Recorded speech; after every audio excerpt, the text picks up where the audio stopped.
నమస్తే KVC news స్వాగతం. ప్రతిక్షణం సామాన్యుడి పక్షం. నేను మీ చలపతి. నేటి వార్త.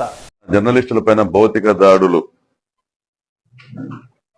వీటి నివారణకు చర్యలు, దీని గురించి ప్రెస్ మీట్ పెట్టడం జరుగుతూ ఉంది. ఈ మధ్య ఈనాడు దినపత్రిక వైకాపా నాయకులు పత్రికా స్వేచ్ఛను హరిస్తా ఉంది, విలేకరులపైన దాడులు చేస్తా ఉంది అనేసి మాట్లాడారు. వాస్తవానికి వైఎస్ఆర్ కాంగ్రెస్ పార్టీ నాయకులందరూ కూడా ప్రజాస్వామ్యవాదులు. ఈ రాష్ట్రంలో అందరూ కూడా ప్రజాస్వామ్యవాదులు. చాలా సహనము ఓర్పు కలిగిన వాళ్ళు.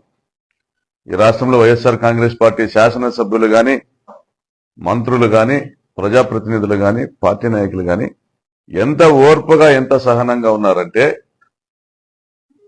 ఎంత రెచ్చగొట్టినా, ఎన్ని తప్పుడు రాతలు రాసినా, ఎన్ని తప్పుడు కూతలు కూసినా, ఎంత దుర్మార్గంగా బురద జల్లినా, దొంగలను వెనకేసుకుని నీతిమంతులను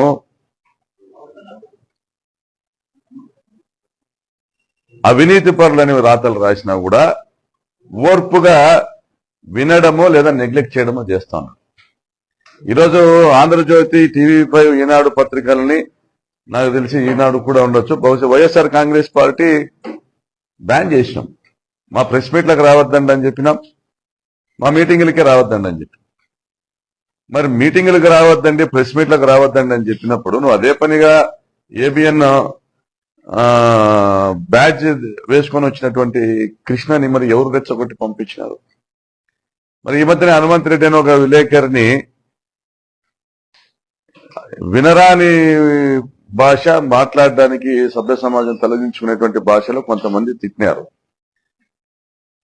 మరి ఇటువంటి సంఘటనలు తెలుగుదేశం పార్టీ నుంచి అనేకం సోషల్ మీడియాలో రాశాను. నా మీద కూడా సోషల్ మీడియాలో ఎన్ని రకాలుగా పచ్చ మీడియా, ఎల్లో జర్నలిజం అనేది అది జర్నలిస్టులకే ఆగిపోలే, పత్రికలకే ఆగిపోలే. సోషల్ మీడియా ఏదైతే తెలుగుదేశం పార్టీ ఓన్ చేసుకుందో ఐటీడీపీ వారి సోషల్ మీడియా ఆధ్వర్యంలో ఎంత దుర్మార్గంగా వ్యవహరిస్తా ఉంది. ఈరోజు మేమేం ఐటీడీపీని, తెలుగుదేశం పార్టీ సోషల్ మీడియాని, ఈనాడు, జ్యోతి, టీవీ5 వేరుగా చూడటం లేదు. అదంతా కూడా ఒక ముఠా. రాధాకృష్ణ అనేవాడు, రామోజీరావు అనేవాడు, టీవీ5 సాంబా అనేవాడు, చంద్రబాబు నాయుడు, లోకేష్, వీళ్ళందరూ కూడా వేరే ఏం కాదే. గతంలో వీళ్ళందరూ పవన్ కళ్యాణ్ విడిగా పోటీ చేసినప్పుడు పవన్ కళ్యాణ్ మీద కూడా బురద జల్లిన వాళ్ళే కదా, పవన్ కళ్యాణ్ కూడా విమర్శ చేసిన వాళ్ళే కదా, హేళనగా మాట్లాడిన వాళ్ళే కదా. మరి నరేంద్ర మోడీని కూడా చాలా దుర్మార్గంగా మాట్లాడిన వాళ్ళే కదా. మరి ఇదే బాలకృష్ణ నరేంద్ర మోడీ గారిని ఆయన అనరాని బూతులు మాట్లాడితే ఒక సభలో అది కూడా టెలికాస్ట్ చేసే కదా ఈ ఛానల్స్ గొప్పగా. ముందు మీరు మారాలా, వాస్తవాలను రాయాలా, వైఫల్యాలను రాయాలా, అదేవిధంగా ఒక కన్స్ట్రక్టివ్ అపోజిషన్ పార్టీగా తెలుగుదేశం పార్టీ వ్యవహరించాలా. దానికి తగ్గట్టుగా పత్రికలు కూడా ప్రభుత్వంలో తప్పులు ఎతకాల. ప్రభుత్వంలో తప్పులు ఎతికేది మానేసి క్యారెక్టర్ అసాసినేషన్ చేసుకుంటా వ్యక్తిత్వ హననానికి పాల్పడుతూ మీ జర్నలిస్టులు వాళ్ళ కుటుంబ పోషణ కోసమో, వాళ్ళు ఉన్న వృత్తిలో, వాళ్ళకి వేరే వృత్తి ఏం చేత కాదు జర్నలిస్టులకి, అదొక ప్యాషన్. జర్నలిజం అంటే ఈ దేశాన్ని చక్కదిద్దేటువంటి ఒక పవిత్రమైనటువంటి ఒక వృత్తి, ఒక యజ్ఞంలా భావించి ఈ జర్నలిస్టులు వివిధ పత్రికల్లో, వివిధ ఛానల్స్ లో వాళ్ళందరూ కూడా ఉద్యోగాల కోసము జీతాలు లేకుండా కూడా పనిచేస్తారు. ప్యాషన్, అవుట్ ఆఫ్ ప్యాషన్, జీతాలు లేకుండా పనిచేస్తా ఉన్నారు. యాడ్స్ మీద ఆధారపడి పనిచేస్తున్నారు. పత్రికా యజమానులకి యాడ్స్, అడ్వర్టైజ్మెంట్ తీసుకొచ్చి వాళ్ళకి ఇస్తే దానిలో వచ్చే రెవెన్యూను బట్టి, దాంట్లో పర్సంటేజ్ బట్టి జీతాలు ఇస్తాను. మీరే కెమెరాలు తెచ్చుకోండి అంటారు, మీరే కెమెరాలు కొనుక్కోండి అంటారు, మీరే బైకులు తెచ్చుకోండి అంటారు. వాళ్ళ బైకుల్లో, వాళ్ళ కెమెరాల్లో వాళ్ళు పోయి వార్తలు సేకరించేది కాకుండా ఇన్వెస్టిగేటివ్ జర్నలిజం చేయాలి. ఇన్వెస్టిగేటివ్ జర్నలిజం చేసే సమయంలో ఎటువంటి ప్రాణాపాయానికైనా కూడా అవకాశం ఉంది. ఇంకా ఏదైనా సమాచారం సేకరించడానికి ఇన్ఫర్మేషన్స్ కోసము ఇన్ఫార్మర్లకు డబ్బులు ఇవ్వాల్సి వస్తుంది. వివిధ రాజకీయ పార్టీలో తమకున్న నెట్వర్క్ ను వాళ్ళు ఉపయోగించాల్సి వస్తుంది. అందరితో ఫ్రెండ్లీగా ఉండే ప్రయత్నం చేస్తారు. నాతో అన్ని ఛానల్స్ వాళ్ళు ఫ్రెండ్లీగా ఉండే ప్రయత్నం చేస్తారు. నేను ఏదైనా స్పెల్ అవుట్ అవుతానేమో, ఏదైనా మాట్లాడతానేమో మాట్లాడతారు, నాతో కన్వర్జేషన్ చేస్తారు. నేను ఏదైనా కాంట్రవర్సీ మాట్లాడితే దాని మీద లీడ్ తీసుకుందామనేసి. అట్లా ఎవరినైనా కూడా ప్రతి ఛానల్లో కూడా వాళ్ళ ఉద్యోగ ధర్మం అది. ఆ ఉద్యోగ నిర్వహణలో, విధి నిర్వహణలో ఎక్కడైనా తప్పులు జరుగుతాయి.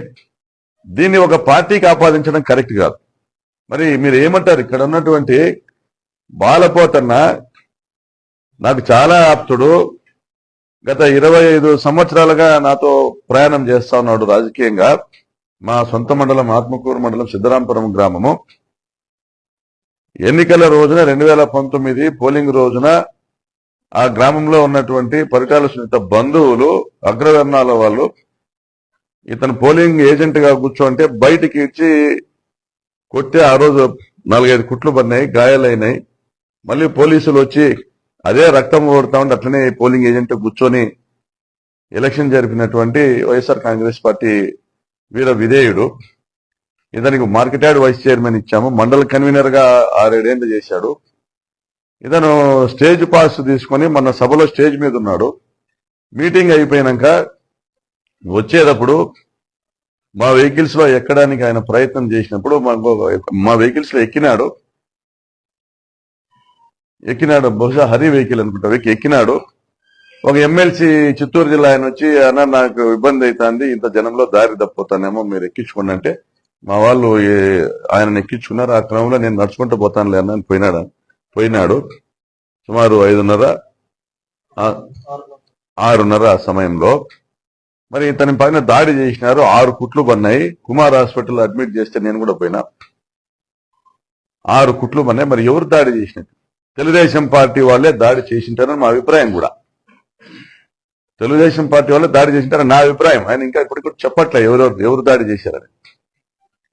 మేము ఆ రోజు తెలుగుదేశం పార్టీ వాళ్ళు, ఆ పార్టీ నాయకులు కాసుకొని అసూయతో ఇంత పెద్ద మీటింగ్, 10 లక్షల మంది వచ్చిన సభ సక్సెస్ చూసి ఓర్వలేక పార్టీలో ప్రముఖుడైనటువంటి వ్యక్తి ఒంటరిగా దొరికితే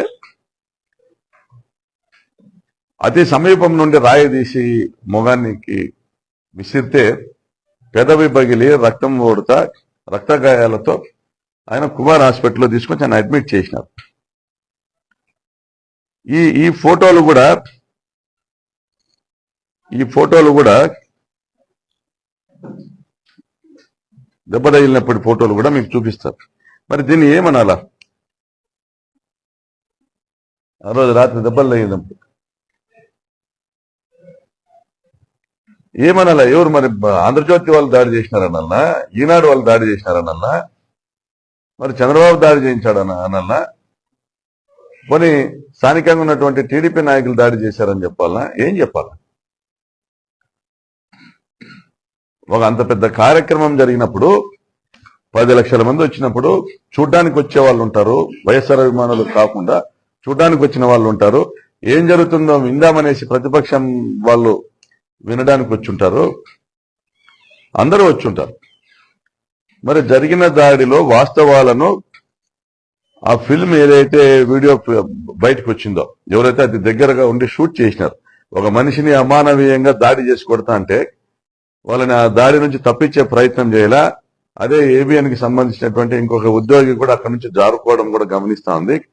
మరి అతను అమానవీయంగా అతన్ని కొడతా అంటే ఎవరు రక్షించే ప్రయత్నం చేయలే, వీడియో తీస్తా అన్నారు. నేను ఆ దాడి కరెక్ట్ అని నేను చెప్పడంలే. ఇందుకు దారి తీసిన పరిస్థితులు ఏంది? ఎవరిది తప్పు? ఎవరు బాధ్యత వహించాలా? ఏబిఎన్ రాధాకృష్ణ బాధ్యత వహించాలా? చంద్రబాబు నాయుడు బాధ్యత వహించాలా? ఏబిఎన్ ఆంధ్రజ్యోతి విలేకరి మీద దాడి జరిగినా, కర్నూలులో ఈనాడు పార్టీ కార్యాలయం పైన దాడి జరిగినా బాధ్యత వహించాల్సింది మీ నాయకత్వ వైఫల్యాల వల్ల తెలుగుదేశం పార్టీ అధికారం కోల్పోయి మీరు దుర్మార్గాలు చేసి హామీలు ఇచ్చి అమలు చేయకుండా ప్రజలను మోసి మీరు అధికారాన్ని కోల్పోయి మళ్ళీ అధికారంలోకి రావడానికి పనిచేస్తున్న ప్రభుత్వాన్ని తగ్గించి చూపేటువంటి ప్రయత్నము, పల్చన చేసేటువంటి ప్రయత్నం చేయడానికి మీరు మీడియాను ఉపయోగించుకుంటా ఉన్నారు. మీకెవరు మీ సోషల్ మీడియాను ఉపయోగించుకుంటా ఉన్నారు. మీకు జనం రావడంలే, కలిసి రావడంలే. మీరు ఎంతో రెచ్చగొడతా ఉన్నారు ప్రజల్ని. 9 పథకాలు వచ్చిన వ్యక్తికి 10వ పథకం రాకపోతే చూసారా మేము వస్తే ఇస్తామంటున్నారు.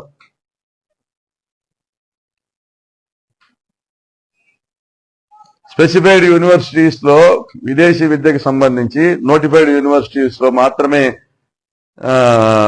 మేము డబ్బులు చెల్లిస్తాం, ఎన్ని కోట్లైనా అనేసి ప్రభుత్వం చెప్తా ఉంటే మేము వస్తే ఎక్కడైనా ఇస్తామంటారు, మేము వస్తే ఏదైనా చేస్తామంటారు. ప్రజల్ని ఆశ కల్పించడము, మోసం చేయడము మీ విధానం. మరి మీలో నిజాయితీ ఉండి మీ పరిపాలన 21 సంవత్సరాలు సాగింది తెలుగుదేశం పార్టీ పరిపాలన. ఈరోజు కూడా మీరు చెప్పుకోవడానికి ఫలాంటి చేశామని కూడా ఏది చెప్పుకోవడానికి లేదు.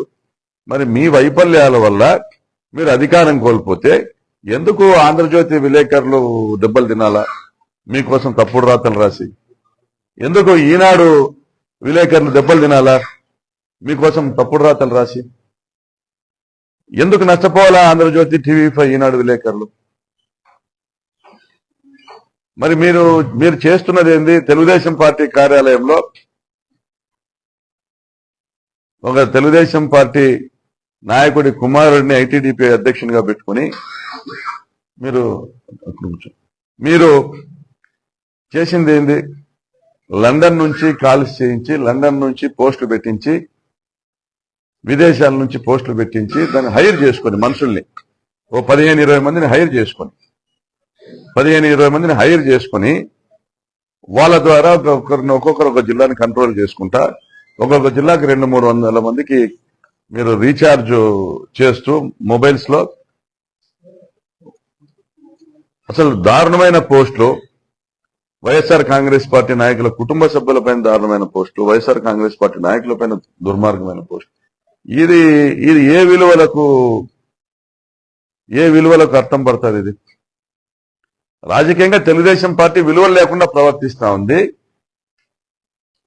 మీ వ్యాపార భాగస్వాములు, చంద్రబాబుకు వ్యాపార భాగస్వాములు తెలుగుదేశం పార్టీ అధికారంలో ఉంటే లబ్ధి పొందినటువంటి రామోజీరావు, లబ్ధి పొందినటువంటి రాధాకృష్ణ, లబ్ధి పొందినటువంటి టీవీ5 సాంబమూర్తి తదితరుల కోసం, మీ లాభం కోసం మీ విలేకరులను బలెందుకు పెడుతున్నారు?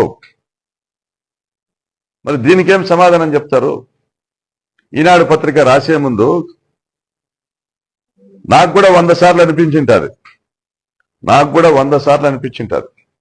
దుర్మార్గంగా మా మీద, మా కుటుంబ సభ్యుల మీద, మా తండ్రి గారి మీద దుర్మార్గంగా కూడా మీరు రాస్తా అన్నప్పుడు, సోషల్ మీడియాలో మీరు పెడతా ఉన్నప్పుడు నాకు కూడా అనిపించింటది. ఒక చదువుకున్న వ్యక్తిగా, బాధ్యత కలిగిన శాసనసభ్యుడిగా నన్ను నేను సంపాదించుకోగలిగా, దిగమింగుకోగలిగా, బాధను అణుచుకోగలిగాం. మా కుటుంబంలో మా అమ్మను కూడా వదిలిపెట్టలే, మా నాన్నను వదిలిపెట్టలే, మా వదిలిని వదిలిపెట్టలే. అందరి మీద దుర్మార్గంగా గతంలో కేసులు పెట్టారు. ఇప్పుడు పత్రికలకు రాపించిన విషయాన్ని మేము ఎవరు కూడా మర్చిపోమే. మా మనసులో అది ఉంటాదే, ఎక్కడికి పోతుంది? మరి మా ఒక శాసనసభ్యుని కుటుంబాన్ని అన్యాయంగా బజార్కి ఇచ్చినప్పుడు, దుర్మార్గంగా బురద చల్లినప్పుడు ఆ శాసనసభ్యునితో పాటు పనిచేసే వేలాది మంది కార్యకర్తలకు ఆ నొప్పి ఉండదా? మా నాయకుడు జగన్మోహన్ రెడ్డి గారిని, జగన్మోహన్ రెడ్డి గారి సతీమణిని, వారి కుటుంబ సభ్యులపైన దుర్మార్గంగా మీరు వార్తలు రాయించినప్పుడు, వారి పిల్లల జీవితాలని కూడా ఇబ్బంది పెట్టేలా వార్తలు రాయించినప్పుడు ఇది మాకు ఆ బాధ కలగదా? గతంలో నేను కూడా మాట్లాడాను. నేను కూడా భారతమ్మ మీద ఇష్టానుసారము మీడియాలో వక్రీకరించి రాస్తే మాట్లాడాను. నేను కూడా మాకు నొప్పి కలగదా? మరి తప్పెవరిది? Every action has its equal and opposite reaction ఉంటుంది. మరి ఎక్కడి నుంచి దీన్ని ఫుల్ స్టాప్ పెడదామని ఆలోచన చేస్తున్నారు? ఇంకా ప్రేరేపిస్తా ఉన్నారు. ఇంకా నలుగురు విలేకరులు, ఆంధ్రజ్యోతి విలేకరులు నలుగురు చచ్చిపోతే బాగున్నాం, దీన్ని చూపించే రాష్ట్రం అంతా కూడా మేము ఈ విష ప్రచారం చేసి తెలుగుదేశం పార్టీ శ్రేణులన్నీ కూడా కలిపి జగన్మోహన్ రెడ్డి గారికి దాన్ని ఆపాదించి, వైఎస్ఆర్ కాంగ్రెస్ పార్టీ దాన్ని ఆపాదించి అధికారంలోకి వద్దామని శవరాజకీయాలు చేసే కూడా సిద్ధంగా ఉంది తెలుగుదేశం పార్టీ. మీడియా మిత్రులారా, ఒక్కటే చెప్తా ఉన్నాం, కృష్ణ మీద దాడి మేము ఖండిస్తా ఉన్నాం. గతంలో కూడా చెప్పాం, ఇప్పుడు కూడా చెప్తున్నాం. కానీ ఆ దాడికి కారణమైన వాళ్ళ చంద్రబాబు నాయుడు, లోకేష్, రాధాకృష్ణ, రామోజీరావు మరియు సాంబమూర్తి, ఈ దాడికి కారణమైన వాళ్ళు ఆయా మీడియాలు, ఇందాక నేను చెప్పినటువంటి పత్రికలు, ఛానళ్లకు సంబంధించినటువంటి రిపోర్టర్లను, కెమెరామెన్లను, వాళ్ళను వైఎస్ఆర్ కాంగ్రెస్ పార్టీ మీద, వైఎస్ఆర్ కాంగ్రెస్ పార్టీ అధ్యక్షుని మీద, వైఎస్ఆర్ కాంగ్రెస్ పార్టీ ఎమ్మెల్యేల మీద బురద జల్లేదానికి ఉపయోగిస్తున్నటువంటి వాళ్ళది ఈ బాధ్యత. ఇప్పటికైనా ఆలోచన చేసి మనసాక్షికి అనుకూలంగా మీరు మారండి, వాస్తవాలు మాత్రమే రాయండి. తోపుదుర్తి ప్రకాష్ రెడ్డి అనే వాళ్ళ దగ్గర 2000 కోట్లు ఉందనేసి చంద్రబాబు నాయుడు మాట్లాడినారు. మరి ఏమి ఆధారాలతో మాట్లాడినాడు, ఏం సాక్ష్యాలతో మాట్లాడినాడు? దాన్ని అన్ని మీడియా ఛానళ్లు, అన్ని పత్రికలు కూడా రాశాయి. మరి ఒక 4 నెలల తర్వాత ఆంధ్రజ్యోతి పేపరు, ఆంధ్రజ్యోతి ఛానల్ 500 కోట్లు ఉన్నాయని రాసింది. అదే ఆంధ్రజ్యోతి గతంలో 2000 కోట్లు ఉన్నాయని రాసింది. మరి ఈ 1500 కోట్లు ఎక్కడ పోయింది? ఎక్కడ పోయినాయి మీడియా విలువలు? మీరు రాసేటప్పటికి ఎక్కడ శాంక్టిటీ ఏముంది? మీ పట్ల విశ్వసనీయత ఎట్లా ఎక్స్పెక్ట్ చేస్తారు మీరు? క్రెడిబిలిటీ ఏముంటది మీది? శాంక్టిటీ ఏముంటది మీ రాతల పైన? నేను 50 కోట్ల రూపాయలకి నా ఆస్తుల్ని ఇస్తాను, మీరు ఎవరైనా రండి కొనుక్కోండి అని చెప్తే కూడా దాన్ని మీరు ప్రచారం చేయరు, ప్రసారం చేయరు. బురద జల్లేస్తాము, కడుక్కోవడానికి అవకాశం ఇవ్వము. మీరు రాజకీయంగా దాని నుంచి గెయిన్ ఎక్స్పెక్ట్ చేస్తున్నారు. మా పార్టీ శ్రేణులందరూ కూడా మా మీద అసూయపడాలా, ప్రజలందరూ మమ్మల్ని దుర్మార్గులుగా భావించాలా, ఏదో ప్రజాధనం మేము దోపిడీ చేసినామని భావించాలా? ఆ విధంగా ఎమ్మెల్యేల క్యారెక్టర్ అసాసినేషన్ చేస్తూ ఎన్నికల్లో మీరు గెలవాలా, గెలిచి వచ్చి మళ్ళీ దోపిడీ చేయాలి. ఇందుకైనా మీడియా ఉన్నది, ఇందుకైనా ఛానల్ ఉన్నది. మరి ఇతర ఛానల్స్ విలేకరుల పైన దాడులు జరిగినా, వాళ్ళ పట్ల ఎవరైనా కూడా దుర్మార్గంగా వ్యవహరించినా, ఫోన్లు చేసి బెదిరించినా మీడియా మిత్రులందరూ కలిసి వెళ్తా అన్నారా? ఎస్పీ గారిని కలుస్తా అన్నారా? మరి ఈరోజు మా దగ్గర విలేకరులందరికీ ఇళ్ల పట్టాలు కూడా ఇచ్చామే, 2-3 చోట్ల ఇళ్ల పట్టాలు ఇచ్చామే. మేమేమైనా మాకు అనుకూలంగా రాసిన వాళ్ళకి ఇచ్చినామా? మీడియాలో అప్లై చేసుకున్న వాళ్ళందరికీ, అర్హత కలిగిన వాళ్ళందరికీ ఇచ్చాం. మరి మాకు లేని పక్షపాతం మీకెందుకు? నాయకులకు లేని పక్షపాతం మీకెందుకు? ఇందులో మీడియా మిత్రులు ఎవరైతే జర్నలిస్ట్ మిత్రులు ఉన్నారో వాళ్ళలో అర్హత కలిగిన వాళ్ళందరికీ పథకాలు వస్తున్నాయి కదా. మా ప్రభుత్వంలో ఎక్కడ కూడా అన్ని ఛానళ్ల విలేకరులు, అన్ని ఛానళ్ల ఫోటోగ్రాఫర్లు, అన్ని ఛానళ్లకు సంబంధించినటువంటి ఉద్యోగులు ఎవరైనా కానీ అర్హత కలిగితే పథకాలు ఇస్తా అన్నారు కదా ప్రభుత్వం నుంచి, అన్ని వస్తున్నాయి కదా. ఎక్కడ కూడా ప్రభుత్వం పక్షపాతం చూపట్ల, ఎమ్మెల్యేల పక్షపాతం చూపట్ల. మీకెందుకు ఆ పక్షపాతము? ఎవరి సలహా సూచనల మేరకు ఆ పక్షపాతము? పొట్టకోటి కోసము దుర్మార్గాలు చేయాల్సిన అవసరం ఉందా? తెలుగుదేశం పార్టీని మీరు గద్దెనెక్కించడానికి మీరు త్యాగాలు చేయాల్సిన అవసరం ఉందా? మీరు ప్రాణాల మీద తెచ్చుకోవాల్సిన అవసరం ఉందా? ఆలోచన చేయండి. ఈ సమాజంలో వాస్తవాలను వెలికి తీసేటువంటి ఒక పవిత్రమైన బాధ్యత మీకుంది, మీ పైన ఉంటుంది. గతంలో ప్రభుత్వాన్ని కూల్చేసిన వార్తలు ఉన్నాయి, స్కాములు బయటపెట్టినటువంటి వార్తలు ఉన్నాయి. సిబిఐ ఎంక్వైరీలు జరిగి, సిఐడి ఎంక్వైరీలు జరిగి తమంతకు తామే రాజీనామాలు చేసిన ముఖ్యమంత్రులు ఉన్నారు. మరి ఈరోజు ఎక్కడికి పోయింది ఆ విలువలు? ఎక్కడికి పోయినాయి? మీరు రాసిన దాంట్లో వాస్తవాలు ఉంటే మనస్సాక్షి మీద బతికేటువంటి ఏ రాజకీయ నాయకుడు కూడా దాన్ని తిరస్కరించడం, అవును జరిగింది పొరపాటు, దిద్దుకుంటామంటారు. మేము ఫలానా దగ్గర దోపిడీలు చేశామని మీరు చెప్పగలిగితే రాజీనామాలు చేస్తాం. నిజంగా చేస్తే రాజకీయం అనేది వృత్తి కాదు, సేవ చేయడానికి ప్రజలు ఇచ్చిన ఒక అవకాశం. పదవిలోకి వచ్చిన వాడికి, పదవిలోకి రాని లక్షల మంది కార్యకర్తలుగా, పార్టీ శ్రేణులుగా ప్రజలకు సేవ చేస్తా ఉన్నారు. ఏ లాభం ఆశించకుండా ఒక పవిత్రమైనటువంటి బాధ్యత రాజకీయ పార్టీలో కొనసాగడం. దొంగతనాలు చేయడానికో దోపిడీలు ఆశించో కాదు. నిన్న వచ్చిన 10 లక్షల మందిలో ఎంతమందికి ఎన్ని కోట్ల రూపాయలు సంపాదించి పెట్టింటది పార్టీ. వాళ్ళ ఇళ్లలో భోంచేసి వాళ్ళ కష్టాన్ని నమ్ముకొని వాళ్ళ పిల్లల్ని చదివించుకుంటూ వాళ్ళ కుటుంబాలని పోషించుకుంటూ జగన్మోహన్ రెడ్డికి జైగొట్టాలా, జగన్మోహన్ రెడ్డిని మళ్ళీ ముఖ్యమంత్రిని చేసుకోవాలా, ఇటువంటి వాడు మా రాష్ట్రానికి కావాలనేసి ఇక్కడికి వచ్చి ఎలుగెత్తి జగన్మోహన్ రెడ్డి పేరుతో ఆయన జై కొట్టి దొమ్మలు జరుచుకొని నేనున్నాను జగనన్నా అని చెప్పిపోయేవాడే కార్యకర్త. మరి అటువంటి కార్యకర్త నిజంగానే నొప్పి కలిగి దాడి చేశారా లేదా ప్రేరేపితమైనటువంటి చర్యనా? దీని మీద ఎంక్వైరీ జరగాల. ఎస్పీ గారిని కోరాం, ఎంక్వైరీ చేయండి, యాక్షన్ తీసుకోండి. అంతేగాని దీనిని పార్టీలకు ఆపాదించడం ఎంతవరకు కరెక్ట్? కర్నూలులో దాడి చేశారు, దానికి కారణాలు శోధించండి, కేసులు పెట్టండి. పార్టీలకు ఎందుకు ఆపాదిస్తారు?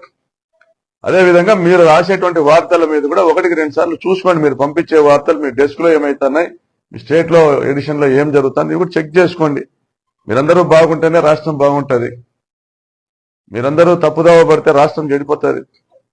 మీరందరూ కలిసి ఎల్లో మీడియా ఏదైనా తప్పుడు వార్తలు రాసి ప్రభుత్వాన్ని గద్దెదించుతామంటే అది అమాయకత్వమే. కాబట్టి పత్రికా విలువలు పాటించేటువంటి ప్రతి ఒక్క పత్రికకు, విలేకరికి, అందరికీ కూడా మా పార్టీ మద్దతు ఉంటుంది. మేము బాధ్యత వహిస్తాం. అమాయకులైన కెమెరామెన్లను, అమాయకులైన జర్నలిస్టులపైన ఎవరు దాడులు చేసినా కూడా మేము ఖండిస్తాం. దాన్ని చర్యలు తీసుకోమని మేము చట్టాన్ని కోరినాం కూడా. అదేవిధంగా కుక్డ్ అప్ స్టోరీస్ రాసి ఫర్ గెయిన్ మీరు మళ్ళీ మేము ఈ రోజు బాగా వార్తలు రాసి రేపు ప్రభుత్వంలోకి వస్తే ఏదో చేసుకోవచ్చు అనేసి అంటే చూస్తున్నాం. ఆంధ్రజ్యోతి విలేకరులు గత ప్రభుత్వంలో ఆన్లైన్ లో భూములు ఎక్కించుకున్నారు. ఆత్మకూరులో సుభాన్ అనేవాడు ఒకడు, ఇక్కడ కూడా నాకు తెలిసి ఏదో పేర్లు గుర్తులేదు, కొడిమి దగ్గర కూడా 5 ఎకరాలు భూములు ఆన్లైన్ లో పేర్లు ఎక్కించుకున్నారు. వాళ్ళు సాగులో లేరు, ఆల్రెడీ వాళ్ళకి ఎక్సెస్ ల్యాండ్స్ ఉన్నాయి. ఇళ్ల పట్టాలకు ప్రభుత్వం ఆ భూముల్ని తీసుకుంటే దానికి సహకరించడం లేదు. అంటే మీరు రాసేటువంటి వార్తల్లో నిజం ఉంటే మీరు ఎవరి గురించి, ఎవరి మీద ఆలోచన చేయాల్సిన పనిలే, ఆశించాల్సిన పనిలే. మీరు ఒక పార్టీని, ఒక నాయకుని, ఒక ఎమ్మెల్యేని డ్యామేజ్ చేసేలా వార్తలు రాస్తే ఆ ఎమ్మెల్యే మీద పోటీ చేసే వాళ్ళకి గెయిన్ జరుగుతుంది. కాబట్టి వాళ్ళ నుంచి మీరు ఏదో ఆశించి చేస్తా ఉన్నారు, కనపడతా ఉంది ఈ రకంగా. నేను చెప్పిన 2-3 ఎగ్జాంపుల్స్ లో.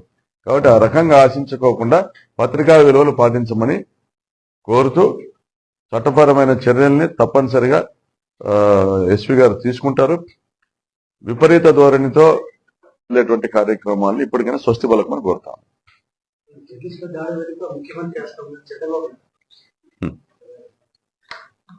ముఖ్యమంత్రి జగన్మోహన్ కాపాడుకోవాలా? ఎన్ని వార్తలు రాసినా, ఎన్ని దుర్మార్గంగా ప్రభుత్వం పైన వక్రీకరించి రాసినా ఎక్కడ కూడా ఈ రాష్ట్రంలో ఎక్కడ కూడా విలేకరుల మీద దాడులు జరగలే. ఒక సంఘటన ఇంత పెద్ద సభలో 10 లక్షల మంది ఉన్న సభలో ఒక ఆంధ్రజ్యోతి విలేకరి వెళ్లడం అనేది హాస్యాస్పదం, అనుమానాస్పదం. మరి వెళ్ళిన తర్వాత అక్కడ జరిగింది ఏమో విచారణలో కానీ తెలియదు. కొట్టిందైతే మనకు వీడియో క్లిప్పింగ్ లో కనిపిస్తాం. ఈయనేం చేశాడో, వారేం చేశారో, ఎందుకు వాదలాట జరిగిందో, ఎందుకు ఘర్షణ జరిగిందో తెలియదు మనకి. తెలియకనే ముందే మాట్లాడుకోవడం ఎంతవరకు కరెక్ట్? అది జరిగిన దాన్ని వక్రీకరిస్తూ ముఖ్యమంత్రి గారికి ఆపాదించడం దిగజారుడుతనం అంటారు. చంద్రబాబు నాయుడు దిగజారుడుతనం. శవాల మీద రాజకీయాలు చేసేటువంటి చిల్లర బుద్ధి ఉన్నటువంటి చంద్రబాబు ఎంతకంటే గొప్పగా ఆలోచన చేయలేడు. ముఖ్యమంత్రి గారికి ఏమవసరం? 10 లక్షల మందితో ఒక రారాజుల 10 లక్షల మంది ప్రేమపూరితమైనటువంటి స్వాగతము, వారి హర్షధ్వానాల మధ్య రెండో దఫా కాబోయే ముఖ్యమంత్రిగా సంతోషంగా హెలికాప్టర్లో వెళ్ళిపోయిన ఆయన ముందే చెప్పి మీరు కొట్టమన్నాడా, లేకుంటే హెలికాప్టర్ నుంచి ఫోన్ చేశాడా, దిగంగానే ఫోన్ చేసి చెప్పాడా? ఇవన్నీ ఏం మాటలు మాట్లాడుతున్నారు? చంద్రబాబు నాయుడు గారు దిగజారుడు విధానాలకు ఇది అద్దం పడతారు.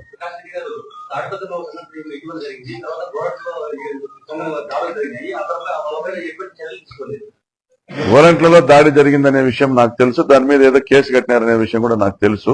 తాడిపత్రి విషయం నాకు గుర్తులేదు, నాకు ఐడియా లేదు. సాక్షి విలేకరి అంటే జేసీ ప్రభాకర్ రెడ్డి మీద 10 సంవత్సరాల కింద నవీన్ అనే అతని మీద కేసు కట్టినారు. సాక్షి పేపర్ ఆ రోజు కూడా జరిగింది. అది చెప్తాను కదా. ఈ విధంగా పత్రికల మీద దాడులు చేయడము, విలేకరులను చంపడం అనేది అయితే తప్పు. దాన్ని ఎవరు కూడా ఒప్పుకోరు. అట్ ది సేమ్ టైం మీరు వార్తలు రాయండి, వాస్తవాలు రాయండి, విత్ ప్రూఫ్స్ రాయండి. ప్రభుత్వం నుంచి జీవోలు విడుదలైతే దాని మీద మీరు రాసే వార్త రాయండి. ప్రభుత్వం తీసుకున్న నిర్ణయాలు, పాలసీల మీద రాయండి. ఎమ్మెల్యేలు చేస్తున్నటువంటి అన్యాయాలు ఎక్కడన్నా ఉంటే దానిని మీరు ఏదో 4 అక్షరాలతో దాన్ని అన్యాయం చేసినని రాయడం కాకుండా ఆధారాలతో రాయండి. ఒక శాసనసభ్యుడు పలానా దగ్గర 10 ఎకరాలు కబ్జా చేశాడు అన్నప్పుడు పలానా సర్వే నెంబర్ ఇదిగో వీళ్ళు మా భూమిని ఎమ్మెల్యే కబ్జా చేశాడని చెప్పే వాళ్ళని ముందర పెట్టి రాయండి. పలానా దగ్గర ఒక ఎమ్మెల్యే 100 ఎకరాలు కొన్నాడు అన్నప్పుడు రాయండి. దాని రిజిస్ట్రేషన్ డాక్యుమెంట్ తీసుకోండి. ఎవరి పేరుతో కొన్నారు ఏంది పరిస్థితి పెట్టుకొని రాయండి. కొన్ని బినామీల పేరుతో కొన్నారు అవకాశం ఉన్నా కూడా రాయండి. నేను ఈ మధ్య మాట్లాడాను కదా, 4 మండలాలకు సంబంధించిన ఇన్ఛార్జీల పేర్లతో ఏమేమి ఉన్నాయి, గత ప్రభుత్వంలో పరిటాల సునీత పెట్టుకున్న 4 ఇన్ఛార్జీల పేరుతో ఏమేమి భూములు ఉన్నాయి, ఏమేమి ఆస్తులు ఉన్నాయని కూడా చెప్పాను. ఉదాహరణతో సహా చెప్పాను. అట్లా చెప్పండి. సర్వే నెంబర్లతో సహా కూడా చెప్తా ఉన్నాం. విత్ ప్రూఫ్ డాక్యుమెంట్స్ తో సహా చెప్తాను. అట్లా ఏదన్నా విత్ ప్రూఫ్ ఎవిడెన్స్ ఉంటే రాయండి. అంతేగాని అన్యాయంగా మాకు అంత టైం ఉండదు. మేము ప్రత్యేకంగా ఇప్పుడు వచ్చి ప్రోగ్రామ్ ఈ రోజు క్యాన్సిల్ చేసుకుని ఆత్మకూరులోని వాలంటీర్ల అభినందన సభ క్యాన్సిల్ చేసుకుని ప్రెస్ మీట్ కూర్చోవాల్సి వస్తుంది. మేము మా ప్రజలకు పనిచేసే ఒక కార్యక్రమంలో బిజీగా ఉంటాం. ఇంకొకరి భూమి లాక్కోవడానికో లేదంటే ఇంకొకరి భూమి పంచాయతీ చేసే కూడా మాకు టైం ఉండదు. మా దగ్గరికి ఎవరైనా పత్రాలు తీసుకొని వచ్చినా మా దగ్గరికి రావద్దండి, పోలీసు వాళ్ళ దగ్గర పోయి ఎంఆర్ఓ వాళ్ళ దగ్గర పోమంట. బట్ రాసేటప్పుడు జాగ్రత్తగా రాయండి. ఇటువంటి సంఘటనలు జరగకుండా చూసుకోండి. ఇంతటితో నేటి వార్త సమాప్తం. మరిన్ని వార్తా విశేషాలతో మీ ముందుకు వస్తుంది KV's news. Until then signing off మీ కేవీ చలపతి.